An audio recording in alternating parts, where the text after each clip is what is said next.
My best friend ghosted me after ex-boyfriend committed suicide, but turns out she was being blackmailed, and the truth was 10 times worse than I could have ever imagined. When I was 15, I found my first love, Amy. It was one of those friendships where you tell each other what you had for breakfast, whether or not you remembered to go to your dentist appointment at 3:30 p.m. on a random Tuesday, and give each other the answers for homework. And even when I got my boyfriend, Oscar, she was still my priority. Actually, we would all hang out together. We even had our own inside jokes. My school life became so sweet that I forgot how bad things at home were. But like any 10th grade relationship, we broke up. And because it was during the pandemic, my comfort was found in Disney Plus movies and making those foam coffees from TikTok. Well, that and calls with Amy. If not for her, there's no way I would have been eating more than half a meal a day, or even be able to brush my teeth every night. And even when I was being a dumba and fell into the breakup get back together cycle with Oscar, she stuck by me. She'd listen to me rant about the same thing for hours on end, and listen like it was the first time ever. But then things took a turn. It was the start of 11th grade, and out of nowhere, Amy practically started ignoring me. It hurt even more than my breakups with Oscar. For months, I tried everything to extend the olive branch. When she ignored my texts about homework answers, I printed them out and left them in her locker. And when she practically ran away from me as soon as school ended, I started leaving baskets at her door multiple times a week, filled with her favorite instant noodles, fruit, and VP flavor. I always had this nagging feeling like something was very wrong, and I knew ignoring it would mean that I was neglecting my friend in her time of need. But by December, I had given up, because things had taken such a turn with Oscar that I couldn't focus on anything anymore. My grades went to poop. I could barely breathe because of how much I was simping, and I could barely sit in class without soaking my CVID mask with tears. And when Christmas break came, things got even more confusing. Because it was 2020, the year Christmas was ruined for me forever. Because as I unwrapped my gifts under the tree, enjoying the only day of the year where my parents didn't hit or yell at us, I got the call. It was Amy. I practically sprinted towards the bathroom to take it. "Are you sitting down?" I lied and said yes, just wanting her to get the information out as fast as possible. She followed up the information with a "sorry for your loss," before instantly hanging up the phone. I couldn't help but start shouting in pain. It felt like my heart was being penetrated with shards of glass. Suddenly, my instincts kicked in, and I grabbed the nearest towel and stuffed it in my mouth. But it was too late, because my parents had already heard me. And just like that, Christmas was ruined. Because Oscar had unalived by sewer slide, and because I failed to hide it from my parents, they came upstairs and started wailing on me for ruining Christmas Day. After that, I locked myself in the bathroom, sobbing uncontrollably, trying to get online to see if it was really true. Then I saw Oscar's mom's Facebook post, this formal announcement thanking everyone for their prayers during this difficult time, and I completely lost it. I threw up until there was nothing left, then just dry heaved on the bathroom floor. Christmas was officially ruined forever, but that was just the beginning of how my entire life would unravel. When school started back in January, I walked through the halls like a zombie. I expected some acknowledgement from our classmates about Oscar, maybe a memorial announcement or counselors checking in with his friends, but there was nothing. A few teachers gave me these sad, knowing looks,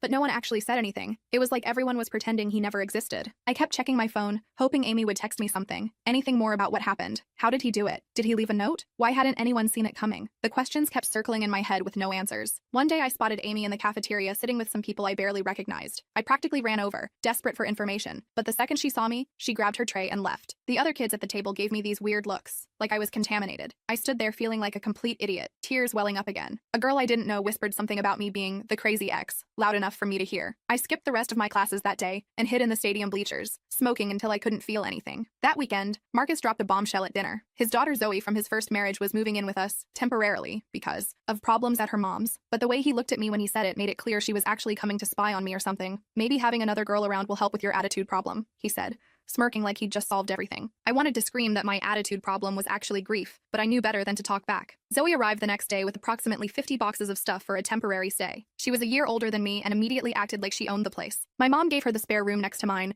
but Zoe kept finding reasons to come into my space, borrowing makeup, asking to use my charger, or just straight up snooping through my things when I was in the shower. I started locking myself in the bathroom for hours because it was literally the only place I had any privacy. The bathroom became my sad little sanctuary. I'd sit on the edge of the tub with my legs pulled up, scrolling through old texts from Oscar and Amy, trying to find some clue I'd missed, some explanation for why my entire world had imploded. I found out about Oscar's memorial service through an Instagram post from a mutual friend. It was being held at his family's church that Saturday. I didn't even tell my parents where I was going, just took the bus across town in the pouring rain, hoping to find some closure. When I arrived, completely soaked, Oscar's mom was standing at the entrance greeting people. The second she saw me, her face hardened. "You're not welcome here," she said, blocking the door. "Haven't you done enough?" I had no idea what she was talking about. I tried explaining that I just wanted to say goodbye, but she called over Oscar's dad, who firmly told me to leave before they called security. I couldn't believe what was happening. I stood across the street in the rain, watching through the windows as people filed in, many of whom barely knew Oscar. I recognized some kids from school who'd never even spoken to him when he was alive. Yet there I was, someone who had actually loved him, forced to watch from outside like some kind of criminal. I went home completely broken, shivering and confused. I sat on the bus with rainwater dripping down my face, mixing with tears, while other passengers kept shooting me these concerned glances, like they thought I might be having some kind of breakdown. And honestly, they weren't wrong. Later that week, I was passing by Zoe's room when I heard her on the phone. "Yeah, that Amy girl told everyone about Oscar and the stepdad situation," she was saying to someone. "The crazy ex-girlfriend doesn't even know yet." I froze in the hallway, trying to make sense of what I just heard. When Zoe spotted me, she quickly ended her call and glared at me. "Were you talking about me? What about Amy and Oscar?" I demanded. Zoe rolled her eyes dramatically. "God, you're so paranoid. I don't even know what you're talking about." Before I could press her further, she yelled downstairs, "Marcus! She's harassing me again." Within seconds, Marcus thundered up the stairs, his face that dangerous shade of red I'd learned to fear. He grabbed my phone out of my hand, saying I was clearly not responsible enough to have one if I was going to bully his daughter. Just like that, my last connection to the outside world was gone. Mom said nothing, as usual, just stared at her wine glass like it contained the secrets of the universe. That night, I cried myself to sleep, feeling like the walls were closing in around me. I seriously considered sneaking out and running away, but where would I even go? I had no money, no friends I could turn to, and winter in our state meant I'd probably freeze to death before I got very far. The school counselor called me in a few days later. Apparently, one of my teachers had expressed concern about my behavioral changes. I sat in that tiny office with its motivational posters and fake plant,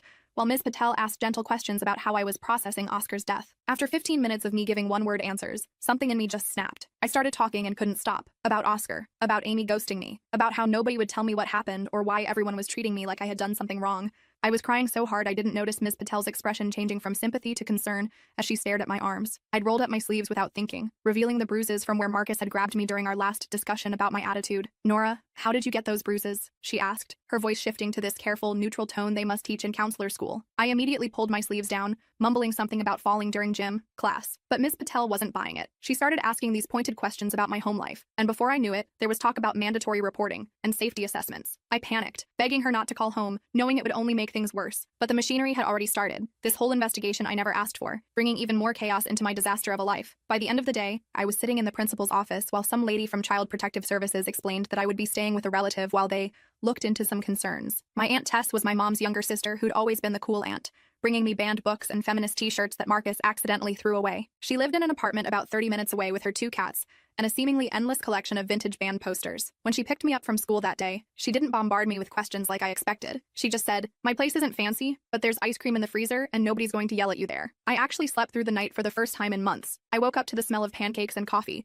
which was so different from the tense silence of breakfast at home that for a minute I didn't even remember where I was. The next morning over breakfast, Lucky Charms, which were never allowed at home, Tess finally asked about what was going on. Unlike every other adult, she actually listened without interrupting when I explained about Amy ghosting me, Oscar's suicide, and how everyone was acting weird around me. When I finished, she had this thoughtful look on her face. "Have you considered that Amy might know something about Oscar's death that she's not telling you?" she asked. "Maybe she's not avoiding you to be cruel. Maybe there's something she's afraid to tell you." That thought had never occurred to me. I'd been so hurt by her abandonment that I hadn't considered she might have had a reason beyond just being done with our friendship. That night, I borrowed Tess's laptop and went full detective mode, scrolling back through months of social media posts. I started with Oscar's Instagram, which was still up. Going through his old comment section, I noticed something I'd completely missed before. There were exchanges between him and Amy on posts from periods when Oscar and I were broken up. Nothing overtly suspicious, just inside jokes and references I didn't understand. But there was one comment thread that caught my attention. Amy had written, "Did you talk to anyone about the situation with M?" And Oscar had replied, "Not yet. Too complicated. Call you later." I had no idea who M was or what situation they were referring to, but it was clear they had been communicating privately during times I thought Amy was solely focused on supporting me through the breakups. I became obsessed with figuring out who M was. Marcus? Someone named Mike or Matt from school? I made lists of everyone we knew with M names, trying to connect dots that probably weren't even there. I barely slept, convinced this mysterious M was somehow connected to Oscar's suicide and Amy's sudden distance. I started keeping this crazy conspiracy journal where I'd write down every tiny detail I could remember about Amy's behavior before she ghosted me, about Oscar's mood swings, about Marcus's interactions with both of them. Looking back at those scribbled pages now, I can see I was slowly putting together the truth even then. I just couldn't face what it all meant. After a few days of this, I convinced Tess to drive me past Amy's house, just to see if she was even there, I said. It was around 8 p.m. when we parked across the street. I could see Amy's bedroom light was on,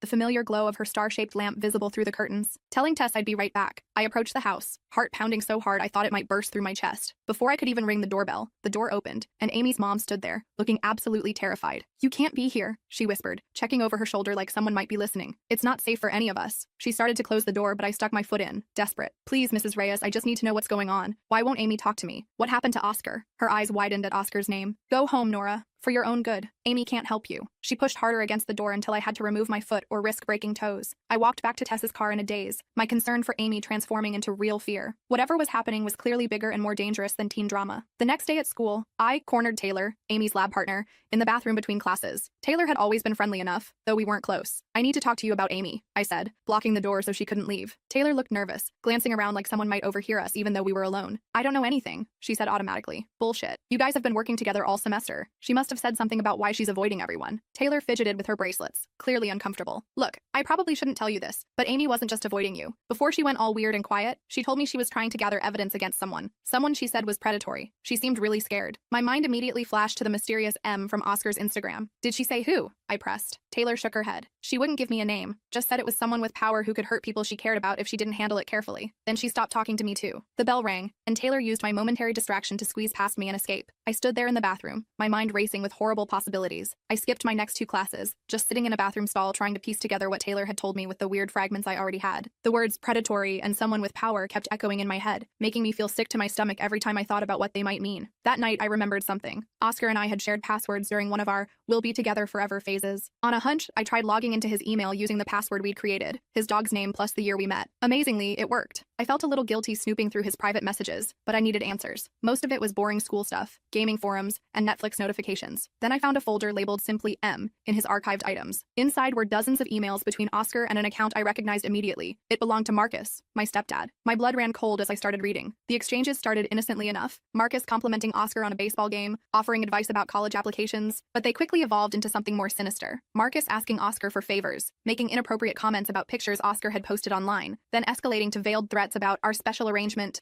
and keeping quiet about our conversations. In the later emails, Oscar's tone changed from respectful to frightened, begging Marcus to leave me alone and stop asking for more pictures. Marcus responded with references to what would happen to Nora if Oscar didn't cooperate. I felt physically sick reading them, having to run to the bathroom to throw up halfway through. My own stepdad had been preying on my boyfriend. The mysterious M wasn't some unknown threat. He lived in my house. I could barely process what I was reading. Suddenly, so many things made sense. Oscar's mood swings during our relationship, his reluctance to come to my house, the weird tension whenever Marcus was around. I remembered how Oscar would sometimes get strange texts that made him go pale, claiming they were from his dad when I asked. With shaking hands, I forwarded the emails to myself, then deleted them from Oscar's sent folder to cover my tracks. I couldn't sleep that night, my mind replaying every interaction between Oscar and Marcus, looking for signs I'd missed. I kept thinking about all the times Oscar had made excuses not to come over, or how he'd sometimes flinch when Marcus came into a room, or how he'd change the subject whenever Marcus's name came up. How could I have been so blind? How had I missed something so obvious happening right under my nose? The guilt was overwhelming. While I'd been complaining about petty relationship drama, Oscar had been suffering through something truly horrific, unable to tell me because Marcus was using me as leverage against him. The next morning, I found Zoe alone in the kitchen when I stopped by the house to pick up more clothes. Without thinking, I blurted out, "Did you know what Marcus was doing to Oscar?" I expected denial, anger, maybe even confusion. Instead, Zoe's coffee mug slipped from her hand, shattering on the tile floor. Her face drained of color. "How did you find out?" she whispered. "You knew?" I felt a new wave of nausea. "I found emails. Why didn't you say something?" Zoe sank into a chair, suddenly looking much younger than her 18 years. "Why do you think I really moved in?" "It wasn't problems with my mom. It was because he started paying too much attention to my friends when they came over. Mom doesn't know. She'd never believe me anyway. He told me he'd stop if I came to live here instead." Something passed between us in that moment. A shared understanding, a recognition of the monster hiding behind Marcus's concerned parent facade. Amy figured it out, Zoe continued quietly, glancing toward the stairs to make sure we were still alone. "She was trying to help Oscar. That's why she couldn't talk to you. Marcus threatened her family's immigration status if she didn't stay away from you. He was afraid she'd tell you what was happening." Everything suddenly clicked into horrible focus. Amy hadn't abandoned me. She'd been trying to protect me while gathering evidence against Marcus. And Oscar. I couldn't even complete the thought. The pain was too enormous. I felt like I'd been punched in the stomach. All this time I'd been feeling sorry for myself, thinking my best friend had ditched me for no reason, when she'd actually been trying to save me. Oscar. And who knows how many others from Marcus. And Oscar had been carrying this awful secret, being manipulated and abused by my stepdad, thinking he couldn't tell me because it would put me in danger. No wonder he couldn't handle it anymore. The weight of that realization was crushing. Zoe and I formed an unlikely alliance that day. She explained that Amy had discovered Marcus was messaging teenage boys online, including Oscar and several others from school. When Amy tried to help Oscar document the abuse, Marcus had somehow found out and threatened not just Amy but her entire family, who were green card holders still working towards citizenship. Amy had distanced herself from me partly to protect herself, but also to protect me. Marcus had made it clear that I would suffer if Amy spoke to me about what she knew. We decided our first step was to retrieve Oscar's belongings from his school locker, which had been sealed since his death out of respect. It took some doing, a forged note from my mom, a story about needing a textbook Oscar had borrowed, but we finally convinced the assistant principal to let us in. Most of the locker had been cleaned out by Oscar's parents, fragments, but stuffed in the back, we found an old journal. Flipping through it, we discovered several pages had been torn out, leaving behind fragmentary information about M's demands and evidence for later. It wasn't much, but it confirmed what we already suspected. Oscar had been keeping records of Marcus's behavior. The torn out pages were concerning, though. Had Oscar removed them, or had someone else gotten to the journal first? We pieced together that Oscar had already been struggling with depression before Marcus began manipulating him. Marcus had used that vulnerability, first offering himself as a father figure, which Oscar desperately needed after his parents' divorce, then gradually escalating to inappropriate requests, and eventually blackmail. From the journal fragments, we learned Oscar had been saving screenshots and recording conversations as evidence, planning to eventually report Marcus. But something had gone terribly wrong. It made me physically ill to think about how calculated Marcus had been, how he'd identified a vulnerable kid and systematically exploited that vulnerability, all while maintaining this perfect stepdad image to the outside world. I kept having these vivid flashbacks to times when Marcus had been extra nice to Oscar, offering to drive him home or help with college applications, and now I understood the sinister motives behind that fake kindness. We needed to see Oscar's suicide note. According to school gossip, he'd left one that the administration had turned over to his parents. Mr. Chen, our English teacher who had always liked me, seemed like our best chance at getting information. After class one day, I stayed behind, and with Zoe standing lookout, I told him a carefully edited version of what we'd discovered. Mr. Chen listened with growing concern, occasionally asking clarifying questions. When I finished, he sat in silence for a long moment. What you're describing is very serious, Nora. This needs to go to the authorities. I explained that we needed more concrete evidence first. My word against Marcus's wouldn't be enough, especially given my troubled teen reputation. Reluctantly, Mr. Chen admitted he had seen the note before it was given to Oscar's parents. He hadn't made a copy, but he remembered it mentioned not being able to live with what M made me do, and betraying someone I care about. According to Mr. Chen, the note also referenced evidence in the cloud, but didn't provide any access details. This confirmed our suspicions, but added a new disturbing layer. What had Marcus coerced Oscar into doing that caused him such unbearable guilt? After days of detective work, I finally tracked down Amy through her cousin's Instagram. She was staying with relatives in the next town over, effectively hiding from Marcus. I took 3 buses to get there, jumping every time my phone buzzed, terrified Marcus somehow knew what I was doing. When I finally stood on her cousin's doorstep, Amy answered the door herself. We just stared at each other for a long moment before she pulled me into a crushing hug, both of us crying too hard to speak. We'd barely made it inside when my phone exploded with notifications. Dozens of threatening messages from Marcus, somehow aware that Amy and I were together. I see you're with your friend. Remember our agreement. Another read. Come home now or things will get much worse for everyone. I showed the messages to Amy, whose face went pale. He's monitoring your location, she said, grabbing my phone and immediately turning it off. He must have installed spyware the last time he took your phone. The realization that Marcus had been tracking me all this time sent ice through my veins. Amy's cousin made us tea while Amy finally told me everything. Oscar had initially confided in her about Marcus's inappropriate attention during one of our breakups. Amy had encouraged him to report it, but Marcus had somehow found out they were talking. He'd then used his position as a youth baseball coach to identify other vulnerable boys, manipulating Oscar into helping him gather information about them by claiming he'd hurt me if Oscar refused. When Oscar finally threatened to expose him, Marcus blackmailed him with doctored images and messages that made it appear Oscar had been willingly participating. Seeing no way out and believing he'd betrayed both me and the other boys Marcus was targeting, Oscar had taken his own life. The thought of Oscar suffering alone, believing himself complicit in something so awful, broke something in me. I sobbed until I couldn't breathe, while Amy held me, her own tears soaking my shoulder. When I could finally speak again, I asked the question that had been haunting me. Why didn't you tell me sooner? Amy's eyes filled with fresh tears. He threatened your life, Nora, not just your family situation. He specifically said he would hurt you physically if I spoke to you. I was trying to gather enough evidence to go to the police without putting you in danger. I'm so sorry about Oscar. I never thought he would. She couldn't finish the sentence. We didn't need more words. We understood the impossible situation we'd all been trapped in. Over the next few days, Amy, Zoe, and I worked together compiling everything we had. Oscar's journal fragments, the emails I'd forwarded to myself, screenshots of Marcus's threatening texts, and our written testimonies. But we faced a serious problem. Who could we trust with such explosive allegations? Marcus was well connected in our community, serving on the school board and coaching youth sports. People saw him as a pillar of the community, not a predator. Amy suggested her cousin's girlfriend, Rena, who worked as a paralegal at a law firm specializing in family cases. Rena reviewed our evidence with a professional eye,